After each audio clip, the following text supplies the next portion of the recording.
morning, or evening, or night, or wherever you are. Greetings. Hello, everyone. Welcome to today's episode of Theories and Thoughts. As per usual, we are going to talk about things related to the GTA series, and today we will discuss about GTA on the Dreamcast. To be precise, we are going to dive deep into the unreleased part of GTA 3 for the Sega Dreamcast. So, what is this all about? Well, before I go further, let me reintroduce you to the Sega Dreamcast. You see, the Sega Dreamcast was a video game console first released in the year 1998.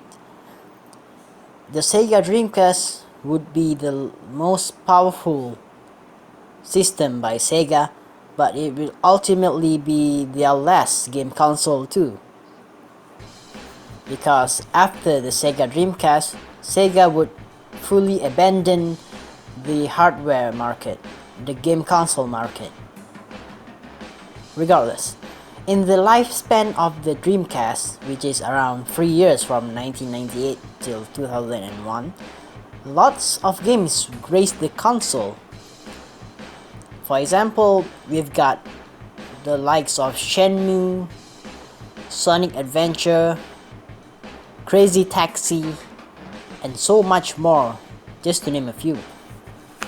Those are some impressive titles. It is undeniable that the Dreamcast had lots of good games for it during its short life. Even Rockstar games made sure that their games make it into the Dreamcast. For example, they brought GTA 2 to the Dreamcast, and GTA 2 on the Sega Dreamcast had spectacular graphics, which is comparable to the PC version of GTA 2, which is arguably the best part out of the few parts of GTA 2 that was released back then. There was one for the PC, there was one for the PS1, and the Dreamcast and the Game Boy Color, but obviously the PC version is the superior one. This Dreamcast version is a close second behind the PC version.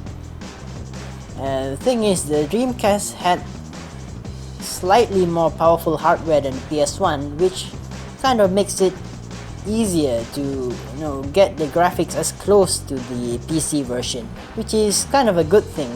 That was where Dreamcast had the advantage over the PS1, and seeing that it has graphics close to the PC version, that is something to be proud of.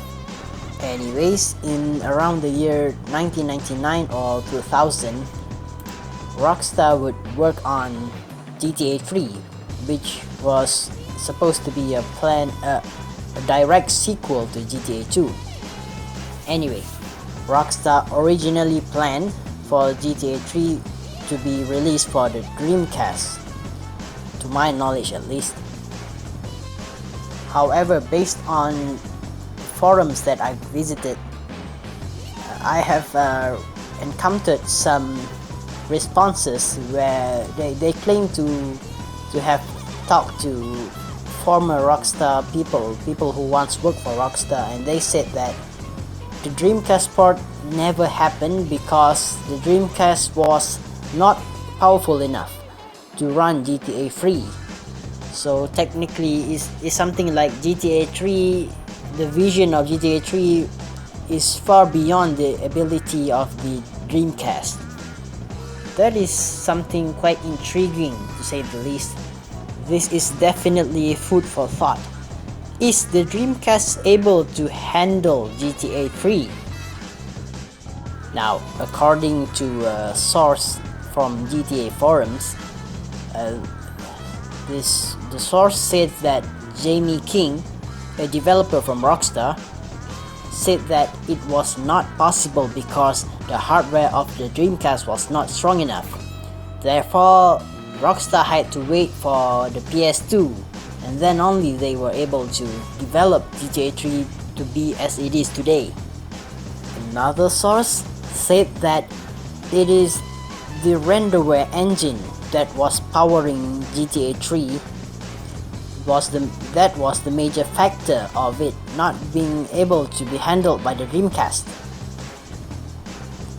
Other than that, the memory allocation in the Dreamcast is a question mark, as well as the lack of a DVD drive.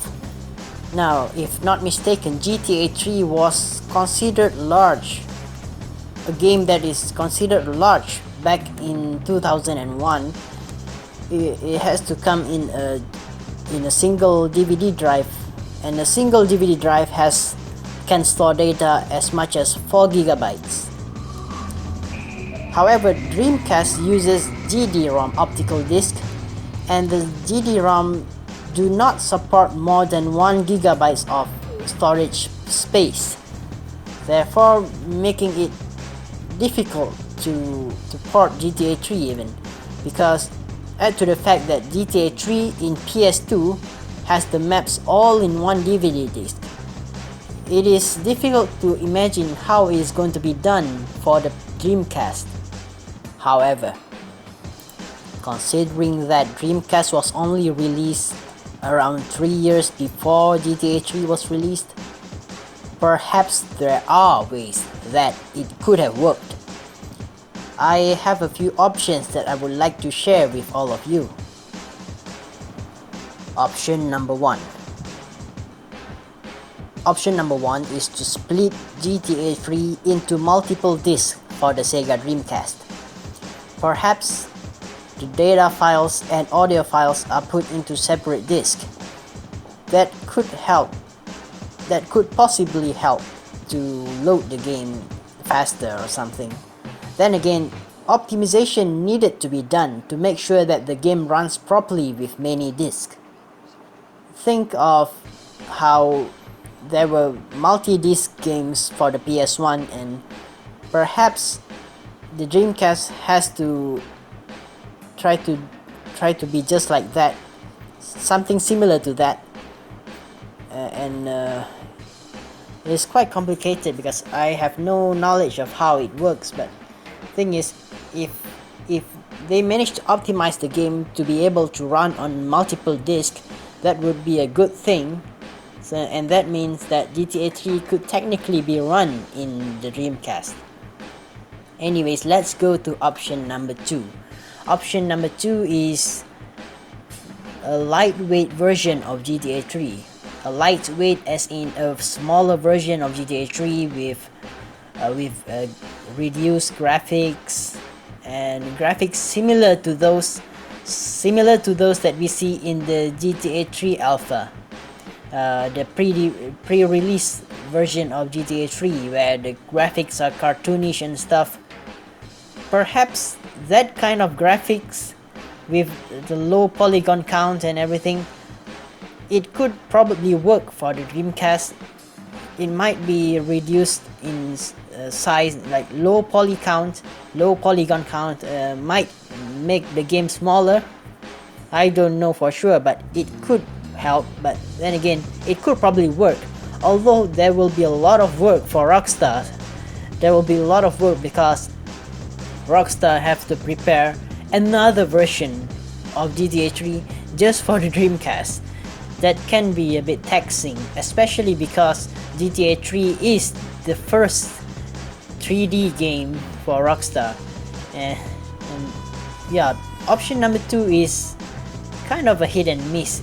It could work, but then back then probably Rockstar don't have the same amount of people that they have today, and I don't think that is really likely.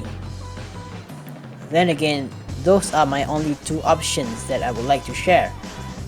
The fact and the matter is that GTA 3 for Dreamcast was cancelled.